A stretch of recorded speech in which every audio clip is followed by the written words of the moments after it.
La Sociedad Cousteau presenta el redescubrimiento del mundo.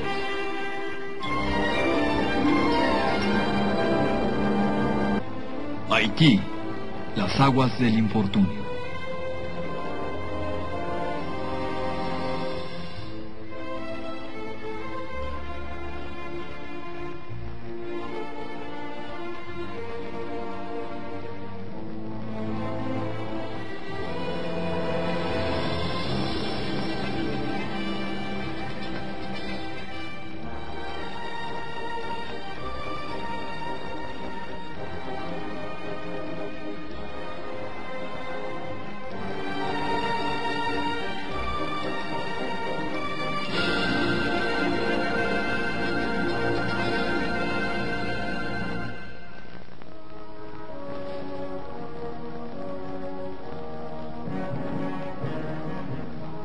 Hace 300 años que estas aguas fueron navegadas por barcos que transportaban esclavos provenientes del África, pertenecientes a distintas tribus, cuyo destino era una exuberante tierra llamada Haití.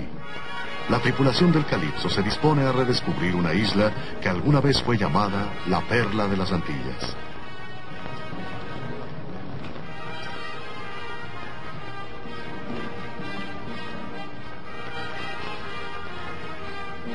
Mientras la tripulación se abastece de provisiones en Puerto Príncipe, el capitán Cousteau hace un recorrido aéreo de exploración de la ciudad con el piloto Bob Brownback.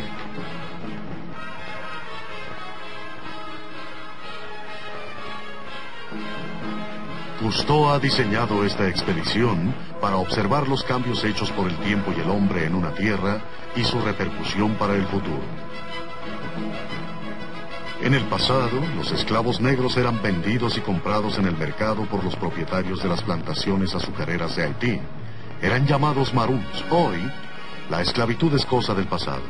Orgullosos descendientes de aquellos esclavos, son ahora el 99% de la población, superando absolutamente a los descendientes de quienes los discriminaban racialmente. 6 millones de personas habitan esta pequeña isla. Para estos hombres del mar, lo primero es entender el eslabón que une al mar con Haití. Jean-Michel Cousteau se pregunta si el mar realmente ofrece un verdadero sustento, debido a que encontraron en el mercado algunos vendedores de productos del mar ofreciendo magra mercancía.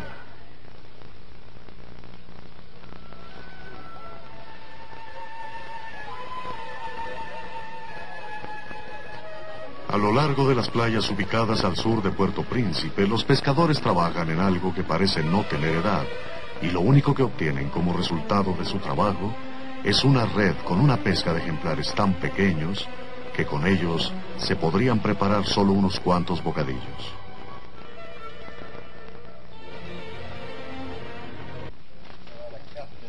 En el Calipso, los Cousteau y el capitán Albert Falcó estudian el lugar tratando de encontrar una explicación a la escasez de peces de calidad. Tenemos que encontrar la razón de por qué no hay bancos de calidad que pudieran servir para la pesca. Es claro que las aguas poco profundas que rodean a la isla limitan el crecimiento de algunas especies. Pero Cousteau busca afanosamente la razón. Cerca a las villas pescadoras de Logan, la tripulación encuentra la primera evidencia de pesca desmedida. Conchas vacías parecen formar las dunas de un desierto. Como el marisco ha sido capturado desmedidamente, las especies de peces han casi desaparecido.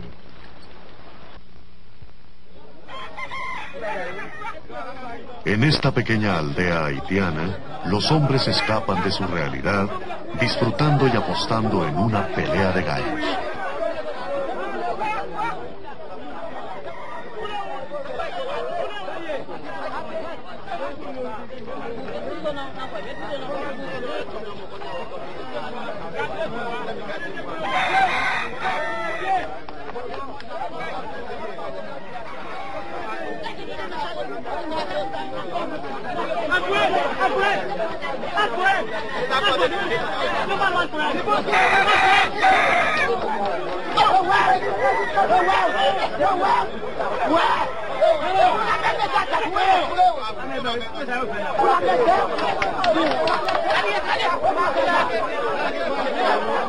Las peleas de gallos y algunas otras costumbres de África hacen recordar esta ancestral herencia del llamado continente negro.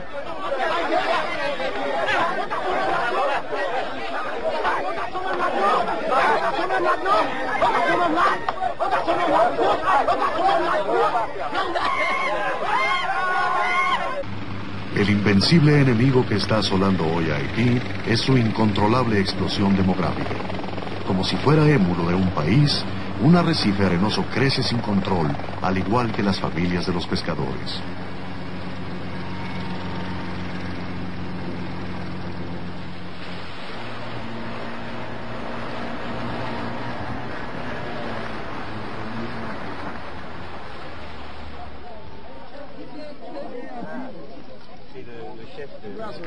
En promedio, cada mujer haitiana tiene por lo menos 6 hijos. La población, en un número de 130.000 habitantes por año, es como si una gran ciudad naciera anualmente.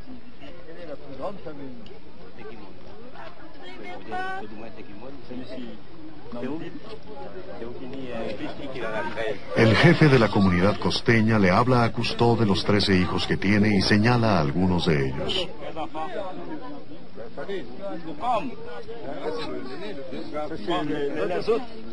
Il y a 2 enfants. Lui, il en a 13 parce qu'il y a plusieurs femmes. Oui, il y a plusieurs femmes. Ah bon, combien? 3? 2. Y algo más. En un país donde la bigamia es aceptada, él tiene 3 esposas. Il y a des femmes supérieures, des femmes, qui sont... Mais maman m'a envoyé, il y a une bagarre avec lui. Oui. Su primera esposa tuvo 13 hijos, la segunda 5, y la tercera, pregunta Cousteau. Esa, responde el hombre, es todavía un plan para el futuro.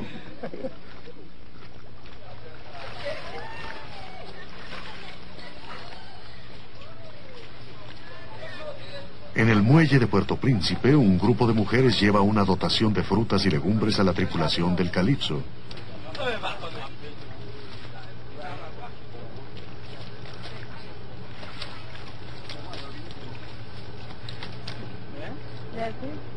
Al notar que una joven del grupo está embarazada, Jean-Michel y el jefe de buzos, Christian Belfond, entablan una conversación con ella.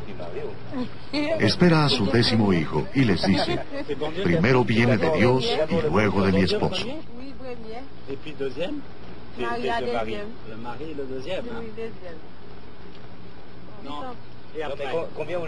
¿Cuántos hijos más le gustaría a usted tener?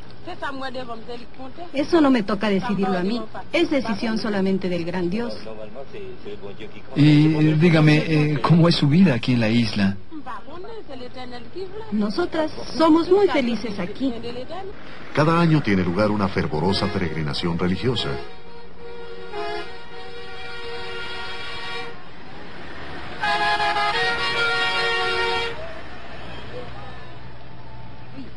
Caminando o utilizando cualquier medio de transporte, los haitianos viajan cada mes de julio hacia las montañas del centro de la isla para celebrar un rito religioso. Cerca del templo católico de Villa Felicidad, decenas de miles se anticipan a un ritual donde pedirán que los infortunios se alejen de sus vidas. El vudú, culto ancestral y heredado de la madre tierra africana, se funde con el cristianismo heredado a su vez por sus conquistadores europeos.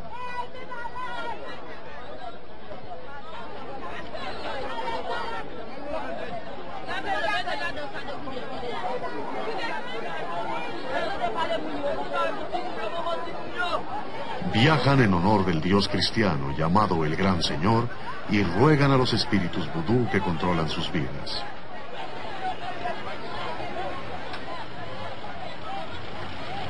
Cousteau se une a la procesión como uno más.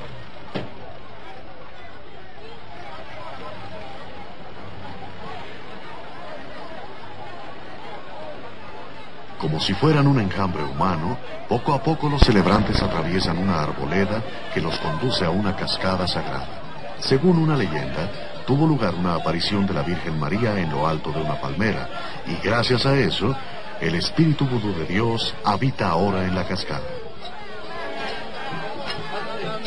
Junto a Cousteau, un hombre hace la señal de la cruz, y al mismo tiempo invoca a los espíritus vudú.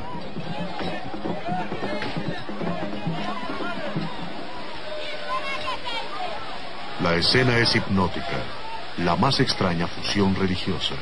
El fervor de la multitud es único y los peregrinos se bañan en esta hermosa cascada para alejar a los malos espíritus. A veces parecen rezar y a veces parecen ser poseídos por alguna extraña fuerza.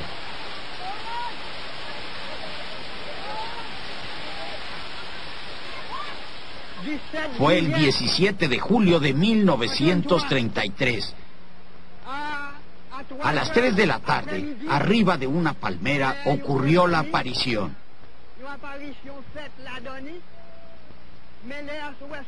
Era la Virgen María.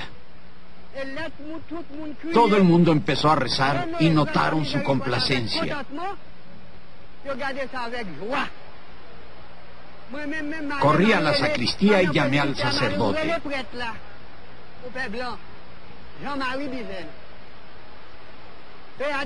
Él no me creyó. Me dijo que era alguna superstición. Pero al insistirle accedió a que lo llevara al lugar. El sacerdote tomó sus binoculares e hizo esto. Ella estaba vestida de blanco con un gran cinturón azul. Estaba entre las ramas cuando de repente alguien hizo un disparo. Entonces voló a otra palmera y después desapareció.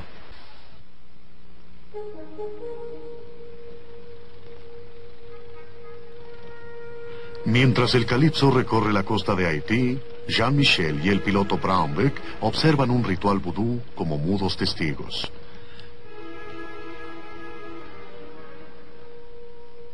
Cada año en la pequeña aldea de Surquí, haitianos de ancestrales raíces del Congo realizan rituales de vudú al igual que sus antepasados lo hicieran hace más de 300 años.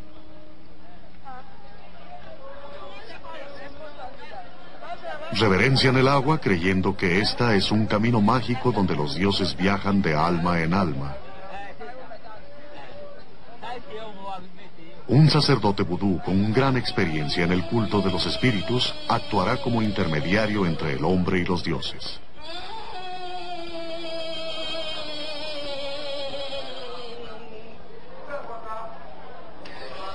El culto vudú cree que el espíritu de un dios entra en uno de los celebrantes y que lo dominará como un jinete a su caballo.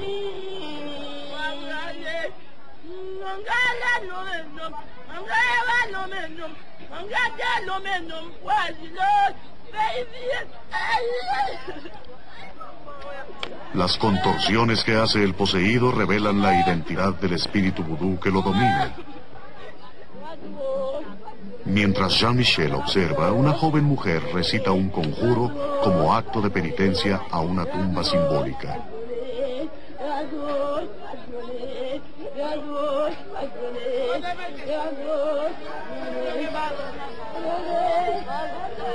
Para la multitud, ella es en este momento un ente sagrado que viaja de tumba en tumba y fue creada por el polvo del primer hombre por la fuerza de poderes invisibles.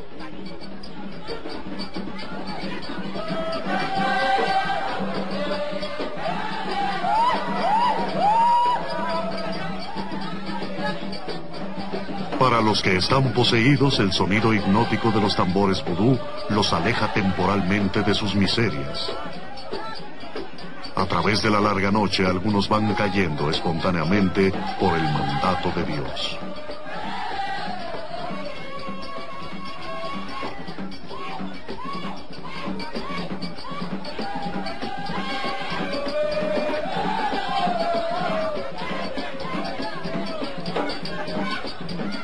Para los haitianos, los dioses habitan en toda la naturaleza, en el fuego y el agua, en las aves y los árboles. Incluso para ellos, las piedras tienen espíritu.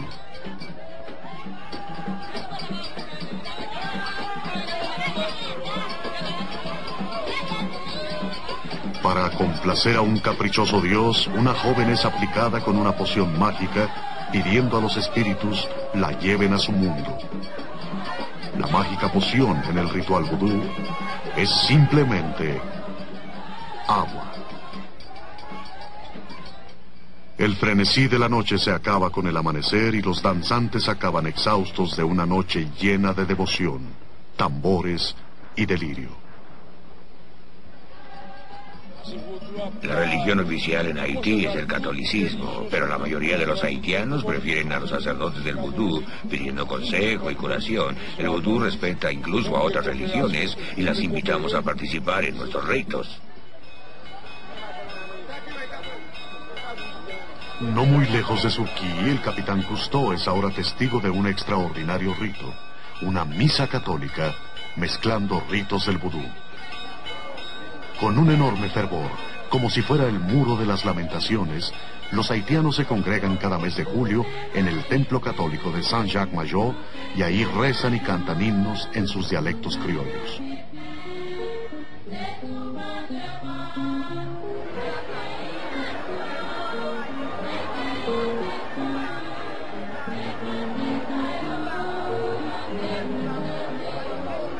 Cuando terminan los himnos y rezos, empiezan a sonar los tambores vudú.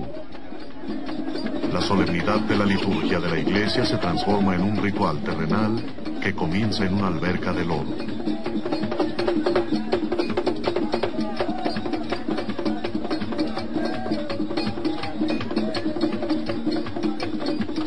Amamos la iglesia, escribió un poeta haitiano, pero más amamos el vudú.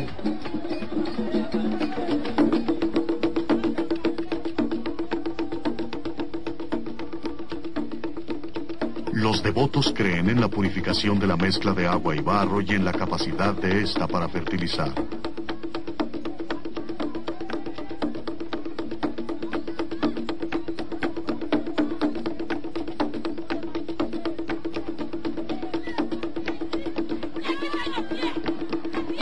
En el vudú, como en muchos credos, aceptan que la vida humana es un viaje de penitencia durante el cual la misión es perpetuar la raza humana.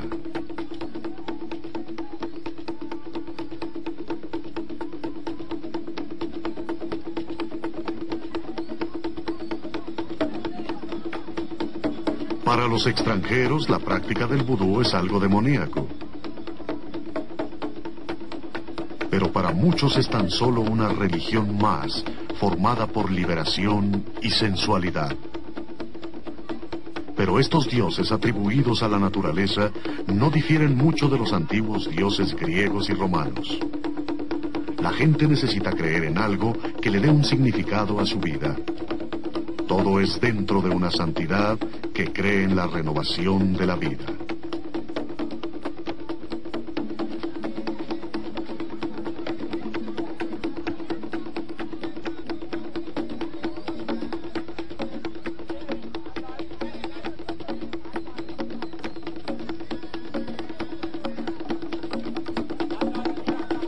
Para los creyentes del vudú, el lodo posee propiedades curativas, e incluso bautizan a sus pequeños en lodo con la creencia de que éste purificará su espíritu. Pero ni estos ancestrales ritos evitan que los pequeños al nacer se enfrenten a su triste realidad. En una visita a uno de los hospitales del país, el capitán Cousteau es informado de que la mortandad infantil es 4 veces mayor que la de cualquier otro país vecino. 3 de cada 4 niños están condenados a morir. Solo hay un médico titulado por cada 7,000 habitantes. La muerte es una compañera común y familiar en este lugar. A pesar del fervor religioso, la tasa de nacimientos que agobia a Haití empieza a disminuir debido a la pequeña influencia de los métodos de control natal.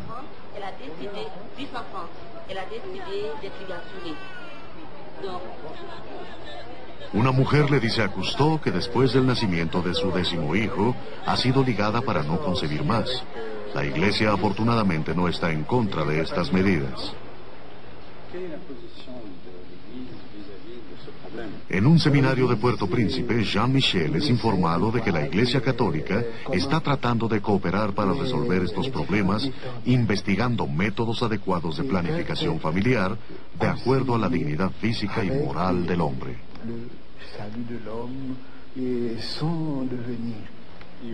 Reverendo, ¿están ustedes de acuerdo con el control natal y la planificación familiar? Absolutamente. Dar la vida y procrear es algo natural. Debemos aprender a controlar nuestros cuerpos y planificar nuestras familias. Me gustaría saber su opinión acerca de los métodos del control natal. El vudú podría regular los nacimientos, pero esto puede ir en contra de nuestra forma de pensar. Nuestros métodos de control no son aceptados por los sacerdotes del vudú.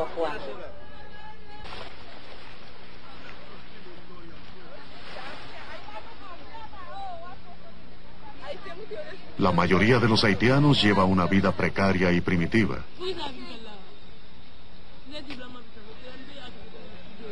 Obtener alimento para las crecientes familias es una odisea diaria. Y la escasez de madera para cocinar complica tristemente sus problemas. Cuando Colón llegó, la jungla era abundante en madera en casi el 80% de Haití. Ahora es solo el 5%. Sin electricidad ni petróleo, los árboles son talados en desmedida para obtener el único combustible al alcance.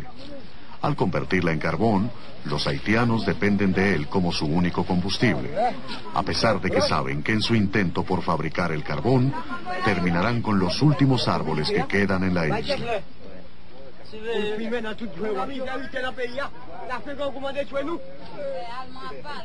Un fabricante de carbón dice a Belfond que es el único medio de subsistir. Estamos luchando por sobrevivir, tratando de conseguir alimento para nuestros hijos. Si no fabricamos carbón y lo vendemos, no tendremos para comer. No hay nada que hacer. Es la única forma de sobrevivir para todos nosotros aquí. Pero esto se convierte en una pesadilla ecológica. Sin árboles, la tierra que pudo haber servido para cosechar se convierte en un páramo. Nuestra tierra está en los huesos, dicen los haitianos. Tenemos que hacerlo. No tenemos otra salida. El carbón es la diferencia entre la vida y la muerte. Es lo único que nos queda.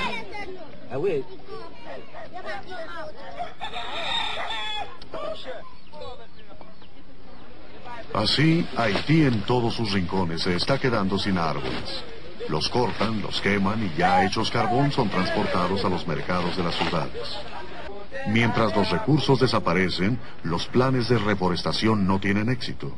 Los árboles que se siembran de día son talados de noche.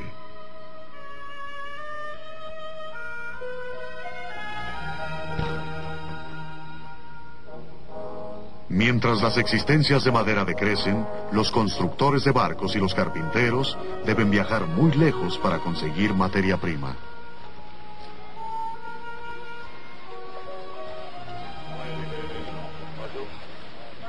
Quisiéramos preguntarle de qué lugar, de dónde obtuvo su madera. Aquí ya no hay madera. Tenemos que buscarla en otros lugares. Esta madera viene del Bueno, sur. ¿y qué sucederá cuando la madera se acabe, cuando no haya más que cortar? No sé, Dios proveerá.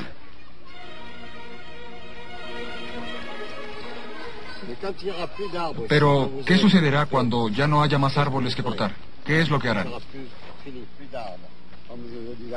Yo creo que sería el fin del mundo. Ah, el fin del mundo. Comprendo.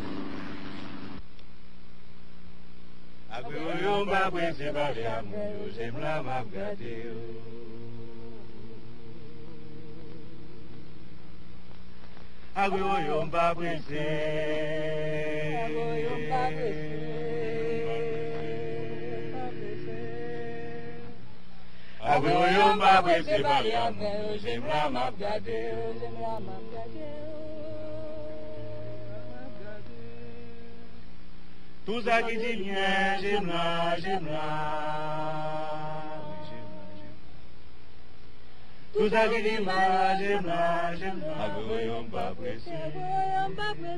Voyons pas presser.